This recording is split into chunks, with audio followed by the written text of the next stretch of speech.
Donc, bienvenue dans la troisième partie de cette interview avec Aminata. Donc, ici, on parlera de ses projets, de ce qu'elle mène sur le terrain. Et on va aussi parler de Tanganyika, qui est un super projet que j'invite tous à écouter de très près. Donc, ça va être la troisième partie et dernière partie de ce riche parcours d'interview avec elle. Donc, Aminata, je te laisse donc nous présenter tes deux projets. Oui. Les projets dont on a parlé dans la première partie. On va aller plus en détail maintenant. Donc, je te laisse donc nous les présenter. Écologie universelle et la deuxième, c'est écologie globale. Écologie globale. Alors, moi, je milite, je peux dire, activement sur le terrain depuis 2014. Donc, on a créé Écologie universelle juridiquement en 2016. Mais depuis 2014, on a mené des activités sur le terrain. Dans le premier interview, je parlais d'une frustration que j'avais ressentie pendant mes études. Où quand on parlait d'écologie, on parlait de partout, de l'Inde, de l'Asie, de la Chine et tout, mais pas d'Afrique, jamais. Et ce que j'ai voulu montrer, c'est qu'il existait une écologie africaine et qu'au contraire, en fait, dans cette lutte contre le changement climatique, quand on voit que l'Europe tergiverse, tourne en rond, l'Afrique a peut-être la solution. En fait, l'Afrique a des solutions qu'on peut adapter, pas seulement nous, chez nous, mais au monde entier. Voilà, parce qu'on a toujours vécu comme ça. Donc, suite à ça, on a créé donc la structure Écologie universelle, qui est une ONG, avec des amis. On a démarré par un magazine, parce qu'on avait souhaité informer. On a commencé à interviewer des acteurs sur le continent, on a commencé à parler des super aliments, des produits, comment les utiliser. On parlait également de l'agriculture, et ce qui m'a mené à aller me former au sein de Pierre Rabhi pour pouvoir écrire des articles de qualité. Parler d'agriculture, j'ai même eu à pratiquer en fait à cette époque-là quand on poussait le magazine, qu'on a appelé Ladyman, qui veut dire notre terre en peul. Et c'était très intéressant. On a eu 700 abonnés, c'est un magazine gratuit qu'on faisait sur notre temps libre. Et tout a démarré par là. Donc quand on a créé le magazine, on a voulu aller plus loin. On a voulu réunir ces acteurs qu'on rencontrait. On a créé un festival qui se tient au Sénégal tous les 2 ans. Avec le Covid, le prochain sera en 2021, en décembre. Et ce festival-là nous a permis de réunir pendant 3 jours des experts et des acteurs pour parler d'écologie universelle, d'écologie globale. Même si aujourd'hui on sait que la globalisation, la mondialisation n'est pas quelque chose qu'on doit imposer, qu'on doit forcer, au niveau de l'écologie, on a besoin d'une globalisation. Quand je parle de globalisation, c'est-à-dire qu'on ne peut pas traiter de l'écologie juste d'une seule partie. D'accord. Pendant notre festival, on a parlé d'écologie et de crise migratoire. Souvent, on ne le lit pas. On a parlé d'écologie et allaitement. Souvent, on ne le lit pas. On a parlé d'écologie et tourisme. Souvent, c'est pas lié. Ça commence à venir. Ça commence à être une tendance. L'écologie verte, l'écotourisme, etc. On a parlé également d'écologie et spiritualité.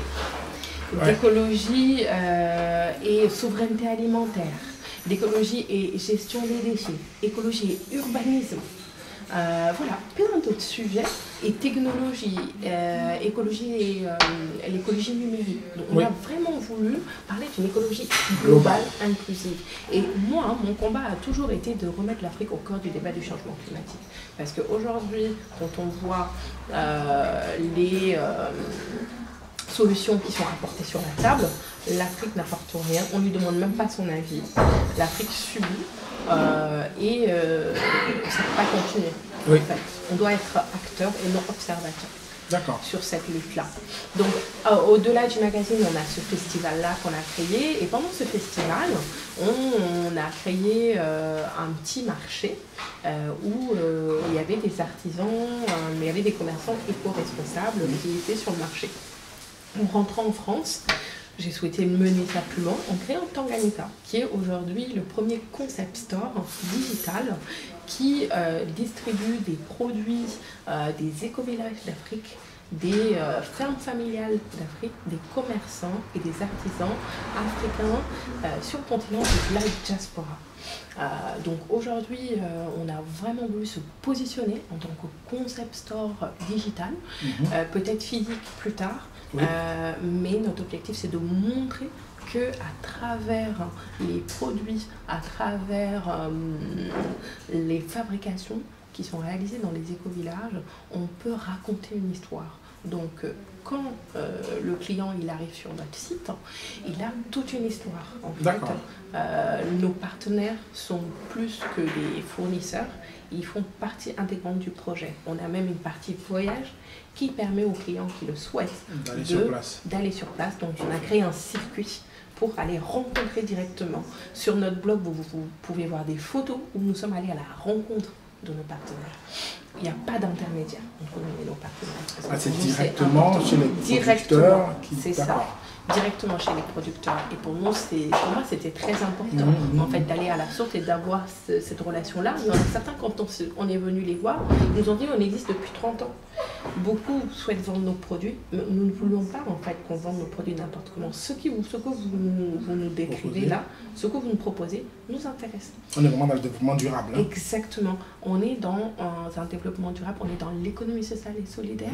Parce qu'aujourd'hui, si je prends une marque qui est Barkelundem, qui est l'éco-village qui se trouve au Sénégal, à Diourbel, en plein Sahel, ils ont réussi à créer un éco-village et un deuxième en ce moment. Et aujourd'hui, on participe, on maintient l'économie de plus de 300 personnes qui travaillent dans cette fabrique. Déjà un peu, pour que les gens se resituent un peu, est-ce que tu peux nous dire un peu plus de ce qu'on appelle l'économie sociale et solidaire? C'est-à-dire à peu près définir en quelques mots ce que c'est exactement. Alors l'économie sociale et solidaire n'est rien d'autre qu'une économie qui est respectueuse de l'environnement, une économie dont la distribution se fait de manière équitable et équilibrée, et une économie qui a du sens en fait. Donc pour le dire plus clairement, quand on développe un business dans l'économie sociale et solidaire, on doit prendre en compte l'humain, l'environnement et l'impact que notre produit va avoir. Humain, environnement, impact. Aujourd'hui, quand je prends un cas d'une personne qui va créer un food truck pour des sandwichs ou des plats à manger sous pouce. Si ce business se veut économie sociale et solidaire, déjà le food truck doit être alimenté pas au carburant. D'accord. Voilà, même au-delà de l'électrique, on peut être sur un food truck qui va être alimenté soit à l'énergie de mouvement, parce que souvent on le voit, on pédale pour donner de l'énergie à travers le mouvement. Donc là, on est aussi dans l'innovation. Dans l'ESS, il y a beaucoup d'innovation.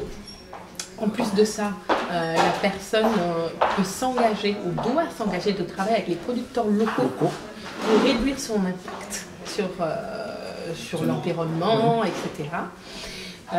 En plus de ça aussi, des pains de qualité participer à l'économie locale. Là où c'est vraiment du business éthique, on va dire. Exactement. C'est ce que je me dis, c'est éthique. Et c'est aussi du bon sens. En fait, si la personne, par exemple, a des salariés, il peut choisir d'intégrer des personnes en situation de handicap pour leur donner une chance. En fait, on n'est pas dans l'exploitation, mais plutôt leur donner une chance et leur apprendre, comprendre, ne pas leur donner des postes à une grande responsabilité, mais leur donner leur chance de pouvoir exactement, de s'en sortir et de travailler dignement. Parce que c'est ça, en fait, de travailler dignement. Et au niveau de l'équilibre des financements, si on dépasse largement le chiffre d'affaires souhaité, on peut s'engager à reverser une partie, que ce soit pour un projet agricole ou pour un projet autour de l'environnement. Voilà. Donc l'idée, c'est on prend, on reverse, on travaille ensemble, en fait. Donc vraiment être dans quelque chose de vertueux. Et qui a un impact aujourd'hui. En France, il y a des labels. Des labels qui sont... des labels ISUS comme label Bicorp qui permettent d'aller vers ce genre d'économie. Et c'est l'économie, je peux dire, qui est la plus La plus intéressante aujourd'hui avec tout ce qui se passe, il y a des entreprises qui sont naturellement inscrites dans l'économie sociale et solidaire. Je vais prendre le cas de la Maïf. C'est là où mon association assurée. Voilà, qui est un assureur militant, mais vraiment militant parce que je connais de très près des gens qui travaillent à la Maïf. Sans faire la pub, hein. Exactement, sans faire la pub, je connais très bien parce qu'ils ne nous connaissent pas. Ils ne nous connaissent pas du tout. Et sans faire la pub, je connais très bien des gens qui travaillent à la Maïf, mais ils ont en fait des avantages. Par exemple, le transport est pris à 100%. En fait, il y a pas mal d'avantages pour les salariés. À côté de ça, quand on va même au niveau du coût de l'assureur, c'est pas très élevé en fait. Et à côté de ça, eux-mêmes, ils montrent les projets lesquels ils financent avec notre assurance. Ils financent des projets agricoles, ils financent des projets d'énergie, des projets d'inclusion. Donc, c'est dans leur nature, dans leur ADN. Dans leur ADN. En fait. Donc il y a des entreprises qui sont comme ça. C'est juste quand je parle de cette structure-là, sans pub, c'est pour dire que une grande entreprise peut être ESS. Mais est-ce qu'aujourd'hui, dans notre communauté africaine aujourd'hui, diaspora, est-ce que cette approche de business éthique, ESS, quelle est sa place aujourd'hui dans notre communauté? Dans notre communauté, elle a une toute petite place, pour dire les choses. Et une toute petite place. En revanche, elle gagnerait à gagner de la place. Parce que, comme je dis, on est dans une génération où on veut tout avoir tout de suite. Oui. Les gens s'identifient à Dangote, à d'autres personnes. Ces gens, ils n'ont pas gagné de l'argent tout de suite. Ça a pris du temps. Mais dans notre communauté, les gens qui entreprennent, il y a énormément qui entreprennent en ce moment, mais énormément. Le 21e siècle, là, c'est le siècle de l'entrepreneuriat. En revanche, c'est pour gagner tout de suite de l'argent, en fait. Et même quand ils gagnent, ils ne repensent pas, ils vont réinvestir dans la même activité, ils ne repensent pas à diversifier. Et ils ne repensent pas à un partage de revenus. Je prends, en fait, il y a beaucoup d'animations sur la toile de personnes qui emploient des gens qui les exploitent. On ne va pas citer.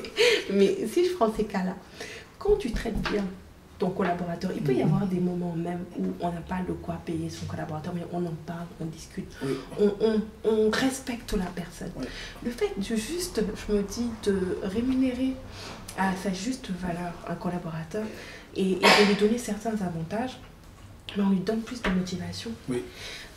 L'Europe s'est intéressée à la RSE, ce qu'on appelle la responsabilité sociétale des entreprises, après la crise des années 30. Ils se sont rendus compte qu'ils ne mettaient pas l'humain au cœur du développement en fait, des entreprises. Ils ont commencé à développer un programme à travers le New Deal où on mettait l'humain au cœur, etc. Mais c'est parce qu'ils sont allés à un point de non-retour qu'ils ont fait ça. Les grands groupes qu'on voit, même si on les critique, qu'ils exploitent, etc., Google, etc., j'en pense, mais ils développent des systèmes pour mettre bien le salarié à l'aise. Le salarié à l'aise, il peut faire son sport, il a même un endroit où on garde ses enfants. Maintenant, on va venir parler de « Ah oui, mais au niveau de la santé mentale, il fait tout au travail, etc. » Si on enlève cette partie-là, il faut juste dire que c'est des entreprises aujourd'hui qui sont les plus rentables parce que les salariés se donnent et il y en a qui s'arrachent pour dire « je vais aller travailler là-bas ». Exactement. Donc en fait, aujourd'hui, ta vision, ce que tu défends, au-delà de Tanganyika dont on va parler tout à l'heure, cette approche de faire du business éthique, exactement, qui est essentielle. Et tu penses qu'il faut que ça prenne plus de place? Exactement, ça doit prendre plus de place. Nous, on accompagne des entrepreneurs pour ça. Très bien. On accompagne également des associations, des ONG. Mais qu'est-ce que tu répondras à des personnes sur le continent ou de la communauté qui diront que ça coûte cher? Ça coûte cher, ok. Moi, ce que j'aimerais dire, c'est que quand on intègre des valeurs de base au début, ça nous permet d'aller plus loin. Quand on veut aller gagner de l'argent rapidement, on ne va pas aller loin en fait, on va avoir juste rapidement ce qu'on veut. Mais si on veut on a une vision pérenne, parce que c'est ça qui est important, je le dis à travers les 3 interviews, la pérennité en fait. On n'est pas là pour faire... C'est une approche durable. Voilà, une approche durable où on a une vision à long terme et que demain même si je laisse mon entreprise, voilà, ça va fonctionner. J'avais lu la biographie de Steve Jobs qui m'avait beaucoup remarqué, beaucoup qui m'avait beaucoup plutôt, je peux dire, secoué. Et j'ai bien aimé son histoire, même si il a des défauts lui-même, il l'a dit. Hein. Il a même pas relu. En fait, d'ailleurs, l'écrivain, il a souhaité même qu'on aille interviewer ses pires ennemis. C'est ça. En fait, parce qu'il voulait montrer que c'est un homme. Donc, pour revenir dans sa biographie, il y a une chose que j'ai retenue. Il a dit, j'ai voulu créer une entreprise qui s'est basé sur HP. Qui soit pérenne après moi. Après moi. Après Steve Jobs, que son entreprise soit là. Et il s'est basé, lui, ça source, tout le monde dit « Ah, mais Apple, c'est l'argent, ils se sont basés sur l'économie, etc. » Non, non. Il s'est basé sur l'esthétique. Lui-même, il l'a dit, en fait. Il s'est basé sur l'esthétique. Aujourd'hui, tout le monde veut s'arracher des outils d'Apple parce que l'esthétique est extraordinaire, en fait. Il y a une sensibilité. Quand on voit ça, on est sensible à ça. Il avait une signature. Voilà, il y avait cette signature et il n'est plus là. Mais cette signature est restée. Donc, quand on veut créer un business, il est important de penser à la signature qu'on veut laisser à ce business et qu'on sache ça, c'est l'empreinte de qui on fait. Ah, ça. Et ça, c'est important. Et qu'aujourd'hui, on développe des business sans empreinte, fades, qui se ressemblent, redondants et toujours dans la cupidité. En fait. Et ça, je trouve que si on veut aller de l'avant, c'est pas le chemin. Moi, je pense que c'est le dernier mot cupidité qui m'a fait rire parce que c'est un mot qu'on rencontre beaucoup dans la communauté. Et comme on dit, on est ici pour parler, on parle librement, on dit ce qu'on pense, voilà, chacun donne son avis. Et vous aussi donnez le vôtre, hein, si vous le souhaitez en commentaire, il n'y a pas de problème. Mais en fait, justement, quand on parle de cette signature, là, j'en parlais toujours quand Aminata parle justement, comment dire, l'image me revient. Je suis avec un ami qui me disait justement qu'à un moment de sa vie, chacun doit se poser la question, quel est le sens de mon existence? Quel est le sens de ma vie? Qu'est-ce que je vais laisser sur Terre quand je vais partir? De toute façon, on partira tôt ou tard, on partira tous. Hein. Et qu'est-ce qu'on va se souvenir de toi en disant que Franck était comment? Aminata était comment? Il a laissé quoi? Est-ce que vous posez cette question? Moi, je pense que c'est une question que je me pose et tous les jours, c'est ça qui guide mon action. En fait. Je me dis, je ne sais pas combien de jours je vais encore rester sur Terre.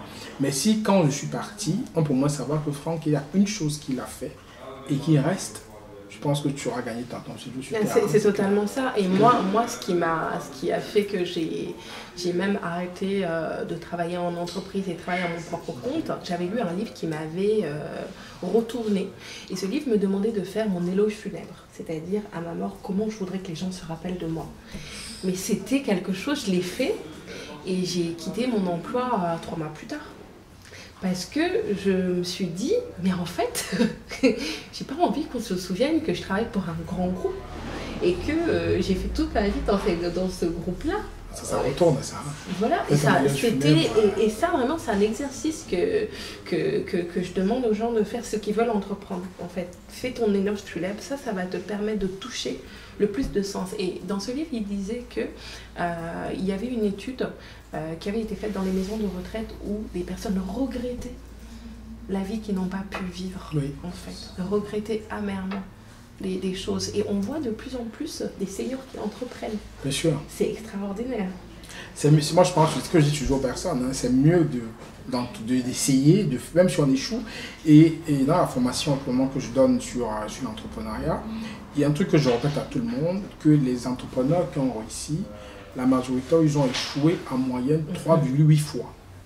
Donc je leur dis, quand ils ont peur, je dis, toi, qui es-tu pour avoir peur d'essayer, alors que ceux qui réussissent ont échoué 3,8 fois. Donc c'est quand tu vas échouer, tu essaies d'apprendre. Exactement. Allez, comme je dis, quand tu échoues, tu as 2 choix. Tu apprends ou tu apprends. Tu gagnes ou tu gagnes, comme on dit, c'est pas vrai. Donc il n'y a aucune raison d'avoir peur parce que tu as peur d'échouer.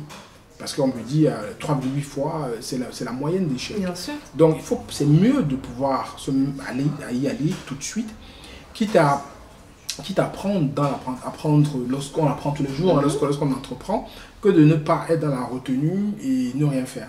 Et ce que tu as dit, Aminata, c'est vrai que moi, ça me bouleverse, c'est-à-dire mon éloge funèbre, qu'est-ce que je veux qu'on me dise de moi?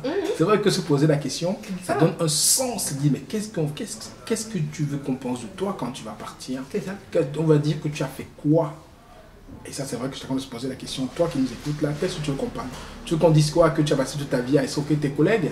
Tu as passé toute ta vie à, je sais pas, à ne rien foutre, je sais pas, chacun doit se poser la question. C'est essentiel. Quand je pars, qu'est-ce qu'on doit dire de moi? Si on doit faire un témoignage, mon passage sur terre, que dira-t-on? C'est ça. Ça, c'est genre, il faut que moi je dois faire l'exercice parce que c'est vrai que ça retourne. Ça, c'est vraiment, ça retourne et c'est essentiel. Et là, on se rapproche le plus de notre mission. De notre mission. Parce qu'on a tous une mission de vie. Ça, c'est important qu'on sache. Même la plus petite bête. En fait, l'univers est extraordinaire. Même la plus petite bête a son objectif, en fait. J'avais été complètement fascinée des abeilles. Quand ils terminaient leur mission, les abeilles mouraient, en fait, et ça se renouvelait. J'ai trouvé ça extraordinaire, en disant que on n'exploite même pas assez notre potentiel, en fait. On n'exploite même pas assez notre potentiel. Et l'humain est l'un des espèces qui a un potentiel qui peut être à son avantage comme à son désavantage. J'ai discuté avec un ami qui me disait c'est comme si, en fait, nous, on a le libre arbitre qui est notre avantage et notre désavantage. Parce que c'est comme si, en fait, il prenait l'exemple de l'arbre. Il dit quand l'arbre grandit, il déploie toute sa capacité, tout son potentiel.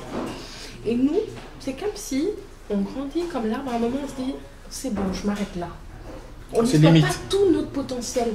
On se limite, ah c'est trop compliqué, ah je vais pas y arriver, ah l'écologie, non mais ça me perd du temps quoi. Oh là là. Tout son potentiel. Mais on a un potentiel qu'on n'exploite même pas en fait. Et même les neurosciences disent qu'on utilise très peu. Je crois que c'est moins de 10%. Cerveau, en fait. Et il y a Idriss Aberkan qui l'explique très bien. On utilise très peu notre cerveau. Donc si on exploitait tout notre potentiel, les solutions qu'on peut apporter. Et moi j'ai l'habitude de dire que nous Africains, on a quelque chose de plus en fait. Ce n'est pas de la vanité, mais c'est juste qu'on a vécu les pires crimes de l'histoire. On est encore là. On n'est pas rancunier, on n'en veut à personne. On travaille le continent même est le continent le plus résilient au monde. Nous-mêmes, en fait, on doit être l'être le plus résilient du monde. Et on le voit, en fait. C'est le continent de la débrouillardise. Ça, c'est clair qu'il y a beaucoup de... Donc du coup, en fait, à mon sens, il faudra composer avec tous ces éléments-là et innover, en fait. Dans l'écologie ne demande qu'à innover. À innover, en fait. Les pays en développement, ils déploient des milliards pour faire de la recherche et du développement. Pas au Qatar, mais je pense que c'est en Émirats. Ils ont déployé des sommes exorbitantes pour créer juste un quartier avec éco-responsable, avec de l'énergie renouvelable, même au niveau du transport, où il ne fait pas chaud, alors que là-bas on sait que c'est le désert en fait, où il y a une température juste qu'il faut, mais ils sont même allés chercher des ingénieurs en Occident pour faire ça. Donc ils déploient des sous pour faire de la technologie. En fait, aujourd'hui, l'écologie et la technologie peuvent aller ensemble. On peut le faire. On peut le faire, et du coup, quand tu parles du cerveau humain, je sais qu'il y a, le nom va me revenir, du savant américain, qui disait en fait que lui ne classe pas le monde entre les riches et les pauvres, les forts ou les faibles, mais entre les apprenants et les non-apprenants. C'est pour dire en fait que lorsqu'on arrête, il conclut en disant qu'on arrête d'apprendre, c'est qu'on est en train de mourir. Tout à fait. Donc ça veut dire qu'il faut continuer à apprendre tout le temps, et ça permet d'avoir un esprit, ce qu'il appelle l'esprit de développement, un état d'esprit de développement. Il dit donc qu'il faut être dans le cas des gens qui apprennent tout le temps. Et qu'on arrête d'apprendre, c'est qu'on commence à mourir. Il faut dire en fait que le cerveau a une capacité énorme qu'on doit développer. Et l'écologie, le business éthique, tout ce qu'on a dit là, c'est quelque chose qu'il faut qu'on commence peut-être à regarder de près. Moi, le premier, moi, mes activités, ça m'interpelle ce que tu me dis, parce que je sais que j'ai encore des choses à améliorer. Mais je suis dans cette logique-là, justement, de pouvoir... mes employés peut-être, c'est à eux de témoigner, peut-être c'est pas moi de témoigner, mais c'est à mes collaborateurs de témoigner. Mais je pense à même que j'ai cette approche-là de façon naturelle. Après, je ne peux pas me définir moi-même, mais je pense quand même que c'est une approche qu'il faut avoir pour pouvoir justement garder les hommes. Parce qu'on dit que c'est les hommes qui font les entreprises qui font les hommes. S'il n'y a pas d'hommes, il n'y a pas d'entreprise. Donc c'est vrai qu'il faut toujours mettre l'homme au centre de ce qu'on fait. Et quand quelqu'un est content et d'accord de travailler avec toi, c'est normal que ça se passe correctement. Après maintenant, Pour Tanganyika, si on parle du projet, du concept, tu vois, il y a un peu dit dessus. Maintenant, d'abord, il faut savoir que le site existe. Hein, le site, je veux le mettre en descriptif. Là, vous pouvez aller regarder tanganyika.org. Oui, c'est ça. .org, où justement, tu présentes toute la palette des produits dont tu as parlé, le voyage, les produits qui sont directement chez les cultivateurs. Et il y a quoi d'autre encore? On a une partie épicerie. Épicerie. On a une partie cosmétique aussi. On travaille avec une docteure en pharmacie. On a une autre avec qui on est en train de finaliser. Oui. On a également toute la partie mode durable. Parce que du coup, nous, on est de ceux qui croient que l'Afrique a mieux à montrer que le wax. Oui. En fait. Donc on travaille avec des On a parlé de façon dans la famille, tout ça. Quoi, là, parce que le wax n'est pas africain. Le wax n'est pas africain. Il est produit en Hollande. Voilà. Le basin et autres en Algérie. Donc pour revenir sur les tissus africains, pour l'instant... Attends, je veux bien redire. Le wax, c'est un produit qui est fait en Hollande et le basin en Allemagne. C'est ça, le Geithner, le fameux Geithner où je sais que les femmes elles aiment bien mettre ça lors des cérémonies. Le wax et le basin, retenez bien, c'est pas des tissus africains. Faut bien que, voilà, parce qu'il ne faut pas qu'on nous vende des choses disant que c'est un tissu africain. Le wax est fait en Hollande et le basin est fait en Allemagne. Donc sur Tanganyika, on revient sur les tissus typiquement produits sur le continent africain. Et là, par exemple, on n'a pas encore du façodé en famille, comme tu l'as évoqué. On a donc du bogolan. On a également tout autre tissu qui est teint à la teinture végétale. Donc moi j'insiste beaucoup sur cette technique parce que c'est une technique ancestrale à l'Afrique qui est une technique ancrée dans nos valeurs qu'on utilise que ce soit au Mali, que ce soit au Burkina, qu'on utilise également au Nigeria et dans plein d'autres pays. Super. Donc c'est des plantes à tannin qu'on utilise et c'est des plantes même antibiotiques parce que j'ai échangé avec un artisan à Ségou au Mali. Eux c'est des spécialistes vraiment de cette technique là et ils disaient que c'est des plantes antibiotiques qu'ils utilisent, qu'ils mettent sur les tissus, donc sur du coton. Et souvent les tissus étaient utilisés pour les enfants pendant la circoncision, les garçons. D'accord. Donc sur Tanganyika, il y a plusieurs choses qu'il faut voir. Il y a également une partie hygiène, féminine, et donc des serviettes hygiéniques lavables pour femmes, des couches lavables. Donc c'est bon pour la planète et c'est bon pour nous aussi, même avant la planète. Et c'est économique. Moi, je les ai utilisées pour mon enfant, surtout les couches. On voit vraiment la différence, côté économie, surtout ceux qui sont en Afrique. Ça sèche rapidement. Oui. En fait, quand j'allais en vacances, j'utilisais et ça sèche très rapidement. On a également des voyages, comme on l'a dit, qu'on développe chez nos partenaires dans les éco-villages. Et enfin, on a une partie librairie avec la maison d'édition Théam. Qui sont passés sur la chaîne. Oui, exact. On publie les livres sur le site et il y en a d'autres qui vont arriver, mais là on a vraiment sélectionné les ouvrages de Théam qui sont juste magnifiques. Oui. N'hésitez pas à aller les voir. Super. Voilà. Très bien. Donc, pour la petite information, il y aura en description de la vidéo le lien pour le site et un code de réduction. Un code de réduction pour ceux qui vont commander, qui ont vu cette vidéo, qui vont aller commander sur le site. Le code de réduction sera disponible. Vous allez entrer, vous aurez un code de réduction pour quand même avoir un avantage d'avoir connu le site via cette vidéo. Donc, je vous invite tous. Moi, Tanganyika, c'est un site que moi je fréquente et que je vais fréquenter parce qu'il y a beaucoup de très bons produits. Là, on a encore dégusté tout à l'heure du baobab, c'est ça? Oui, c'est ça. On a dégusté justement de la poudre de baobab. Excellent. Donc, je vous invite à aller sur Tanganyika, regardez, voir ce que vous pouvez commander aussi, parce que je pense que c'est encourager déjà les personnes qui cultivent ça, qui produisent, puisque c'est du direct. Donc, ce que vous achetez ici fera vivre certainement des cultivateurs en Afrique. Donc, rappelez-vous ça, que c'est vraiment de l'achat direct et vous allez plutôt favoriser les personnes qui produisent directement, quoi.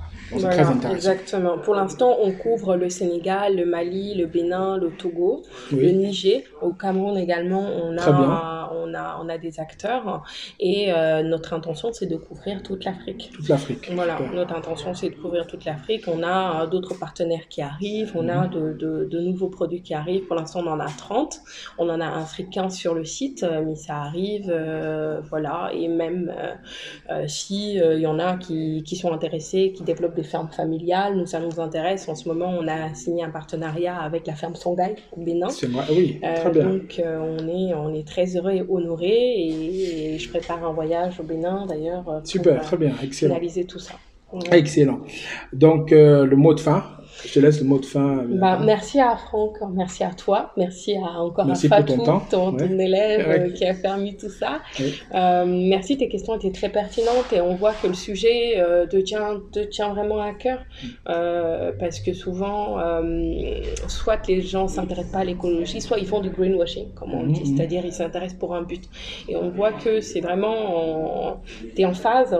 Et voilà, je te remercie pour ça, parce que ça manque beaucoup dans la communauté. Oui. Soit les gens ils connaissent pas, soit ils délaissent, soit voilà. Et je pense que tout le monde doit apprendre. Il faut pas avoir honte de ne pas savoir, mais plutôt d'apprendre et de l'intégrer dans ses projets. C'est comme ça qu'on va avancer ensemble. Super, très bien. Merci. Donc, merci à vous et merci à toi, Aminata, pour ce temps, parce qu'on a pris vraiment le temps de préparer l'interview. Et j'espère que les 3 parties que vous avez vues vous ont édifié, parce que c'est le but aussi, de nous édifier, de vous faire connaître un peu plus l'écologie qu'il faut mettre au centre de nos projets. Et je vous remercie encore et je vous dis à très bientôt, à une prochaine vidéo sur la chaîne. Aminata, merci à toi. Merci. Et à très bientôt. À bientôt. Merci. Ciao, ciao.